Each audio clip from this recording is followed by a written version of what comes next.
One king commanded the largest army the world had ever seen. 1,000 ships, 100,000 men, and dozens of separate kings from cities that had never taken orders from each other before, all waiting on his word to move into 10 years of brutal war. He destroyed the most powerful city of ancient times, returned home with eternal glory, only to be stabbed to death by his own wife. This is the true story of King Agamemnon, the darkest king of ancient Greece, who sacrificed his own daughter to get his ships to sail, stole the girlfriend of his greatest fighter just to prove who was really in charge, and yet somehow kept every single one of his men from walking away from the war. This is a story built on greed, betrayal, power, and a family curse so deeply disturbed that the Greeks spent generations making plays about it. Stay till the end, because the ultimate fate of this king remains one of the most mind-blowing plot twists Greek history has ever seen. To truly understand Agamemnon, we must look at his cursed family line, the House of Atreus, starting with his great-grandfather, King Tantalus. Tantalus dined with the Olympian gods as an honored guest, but his mind was deeply twisted. He wanted to test if the gods truly knew everything. Therefore, he did the unthinkable. He chopped up his own son, boiled him in a stew, and served him for dinner. The gods were instantly disgusted and tossed Tantalus into eternal punishment. But the damage was already done. That twisted nature permanently infected the family tree. Generations later, Agamemnon's father, Atreus, fought a bitter war with his own brother, Thyestes. After years of fighting, Atreus offered a truce, a luxurious peace banquet to end the feud. But it was a trap. He served his brother a rich, spiced meat pie, and Thyestes ate every single bite. And once the plate was clean, Atreus brought out a silver platter and set it in front of him. On it, the severed heads and hands of Thyestes' own sons. He had just fed a father his own children. This dark history shaped Agamemnon, and because of his family's violent past and toxic rivalries, Agamemnon soon found himself exiled and completely stripped of power. Therefore, fleeing the chaotic fallout of Atreus' reign, Agamemnon and his younger brother Menelaus spent their early years hiding in Sparta. When Agamemnon finally returned to reclaim the fortress of Mycenae, he needed a queen to establish his dynasty. But he didn't send any diplomatic envoys. He simply set his sights on the most beautiful woman, Clytemnestra, a princess of Sparta. There was only one complication. Clytemnestra was already married to a local ruler, and they had a newborn baby. But for Agamemnon, this was just a minor logistical hurdle. In the early morning shadows, Agamemnon kicked in the heavy wooden doors of Clytemnestra's house. Her husband bravely stepped forward to protect his family, but Agamemnon drove a heavy spear straight through the man's chest. He then calmly demanded the child. Clytemnestra fell to her knees, weeping hysterically. But seeing the child simply as a weed in his garden, he dashed the infant against the stone floor, silencing him instantly. He then dragged Clytemnestra away to force her into a marriage built on the graveyard of her first family. Therefore, with his rivals permanently erased and a new Spartan bride by his side, Agamemnon was finally sitting pretty on the undisputed throne of Mycenae. He had officially won the Bronze Age Game of Thrones. But the most violent chapter of his entire life was just about to begin, simply because the gods got a little bored. Agamemnon ruled from the imposing Lion Gate, projecting strength across the Aegean Sea. His brother Menelaus secured the kingdom of Sparta and a marriage to Clytemnestra's sister Helen, universally known as the most beautiful woman in the world. With his family controlling the Peloponnese, Agamemnon sat at the absolute peak of human power. But the careful structures built by men were about to be hijacked by the only beings more petty and insecure than kings, the Olympian gods. Soon, the greatest war of the ancient history was about to begin. Why? Because someone wasn't invited to a wedding. Yeah, seriously, one missing invitation and the greatest city on Earth was destroyed. To understand this, we have to look at a divine wedding. The hosts invited every VIP on Mount Olympus, but they deliberately snubbed Eris, the goddess of drama. Therefore, Eris crashed the banquet. She didn't yell, she just smiled and tossed a golden apple onto the floor. Carved into the gold were 3 words, "To the fairest." Instantly, the three most status-obsessed goddesses, Hera, Athena, and Aphrodite, lunged for it. But Zeus flat out refused to judge this apocalyptic vanity contest, ran away from the drama, and handed this huge mess to a clueless human guy named Paris. Hera and Athena immediately offered bribes of infinite power and military wisdom. But Aphrodite played a sneaky trick. She didn't even try to reason with him, she just offered him the most beautiful woman alive. Therefore, Paris eagerly handed her the apple. But there was one massive flaw in this divine transaction. That woman was Helen, and she was already married to the king of Sparta. Paris sailed to Greece and stole her anyway. This spectacular lapse in human judgment was the spark, and Agamemnon was the gasoline. When Menelaus realized his wife was stolen, he was completely humiliated. Therefore, he ran straight to his big brother, Agamemnon. Ancient poems say Agamemnon went to war out of sweet brotherly love. But let's be real, Agamemnon did not care about a broken heart. He only cared about absolute power. Troy was the richest city in the ancient world. Therefore, Helen's kidnapping wasn't a family tragedy to him. It was the perfect excuse for a global takeover.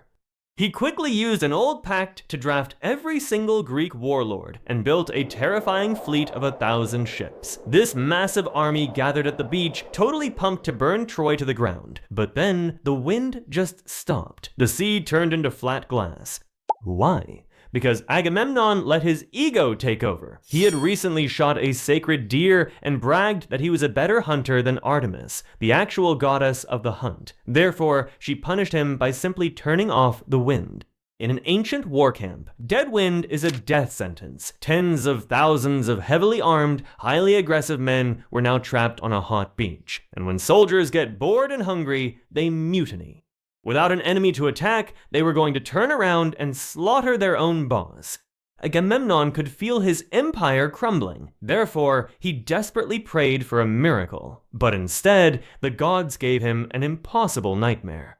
With his soldiers starving and ready to riot, Agamemnon desperately called his chief psychic, Calchas. Therefore, Calchas read the omens, but the results were an absolute nightmare. The goddess Artemis refused to turn the wind back on, unless Agamemnon made a blood sacrifice. And she didn't want a goat. She demanded the blood of Agamemnon's sweet, innocent teenage daughter, Iphigenia.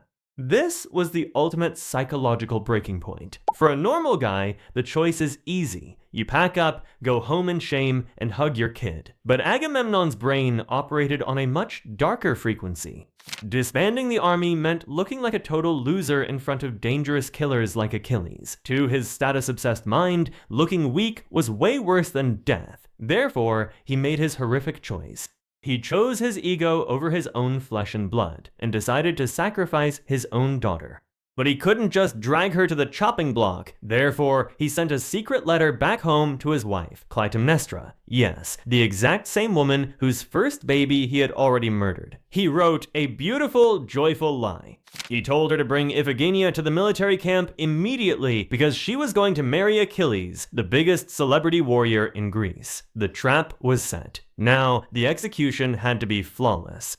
Clytemnestra and Iphigenia rolled into the army camp in a spectacular royal chariot. The young girl was absolutely vibrating with excitement to meet her legendary new husband. Clytemnestra smiled with total motherly pride, but the vibe in the camp was instantly terrifying. There was zero festival music, thousands of heavily armed soldiers just stood in dead silence. Right in the middle of the camp sat a crude stone altar, deeply stained with old blood and baking under a hot sky. Clytemnestra enthusiastically greeted Achilles as her future son-in-law. But Achilles just looked at her with pure, genuine confusion. He had absolutely no idea about any wedding. Agamemnon stood near the bloody altar, refusing to look his own daughter in the eye. Iphigenia suddenly realized the horrific truth. Her beautiful wedding dress was actually a burial shroud. Therefore, she dropped heavily to the dirt, grabbed at her father's bronze armor, weeping violently and begging for her life. But Agamemnon's voice was completely hollow. He told her straight up that the starving army would riot and tear them all apart. Greece demanded her blood. Also believing that it was a terrible omen for a human sacrifice to curse their killer, the guards violently shoved a thick wooden gag into Iphigenia's mouth. They lifted her struggling body over the rough stone altar. Agamemnon stepped into the blistering sun, raised a heavy blade, and performed the brutal slaughter himself. In that exact fraction of a second, the dead air shifted. The massive sails violently filled with a howling wind. The terrifying gods were officially satisfied. Clytemnestra collapsed into the dirt. Her mind was completely shattered. Therefore, a slow-burning, toxic hatred was born inside her that would consume her life and later Agamemnon's. But Agamemnon did not care. He had paid the ultimate price. Therefore, it was time to collect his prize. With the winds howling, the massive armada finally launched. Agamemnon stood proudly at the prow of his command ship. But as the hazy coastline of Troy appeared, a chilling new prophecy rippled through the fleet. The very first Greek soldier to step foot onto the Trojan sand is fated by the gods to die immediately. The massive ships hit the shoreline, their heavy wooden hulls grinding into the wet sand. The ramps dropped, but nobody moved. The greatest, most fearless warriors in the known world stood completely frozen on their decks, staring down at the massive Trojan army waiting for the slaughter. Agamemnon watched his vast army succumb to total paralysis. Then, one man broke the spell. A fiercely brave king named Protesilaus, driven by the sheer pressure of the moment, let out a massive battle cry. He leaped wildly off his ship, his heavy boots slamming into the soft Trojan sand. Before his lungs could even take a second breath, Hector's massive spear ripped through the air with terrifying speed and buried itself incredibly deep into Protesilaus' chest. The young man collapsed backward into the shallow surf, the salt water instantly blooming into a thick cloud of dark red. The prophecy was fulfilled. The first man was dead. The psychological barrier was completely broken. Thousands of Greek soldiers roared in unison and poured screaming off the wooden boats, throwing themselves headfirst into the meat grinder of a 10-year hell. But if you think you know how this story ends, you are completely wrong. In the next episode, we are diving into the brutal, unfiltered reality of the Trojan War. We will uncover the real reason Troy actually fell. It is not the Trojan horse. We will expose the incredibly dirty psychological tricks played by Odysseus. We will see how Agamemnon insulted Achilles and stole his woman. And we will break down exactly why Hector and Achilles were hopelessly forced into the ultimate fight to the death, and the tragic fate that awaits King Agamemnon after the war was over. So, hit that subscribe button and stay tuned, because this epic Greek marathon has only just begun.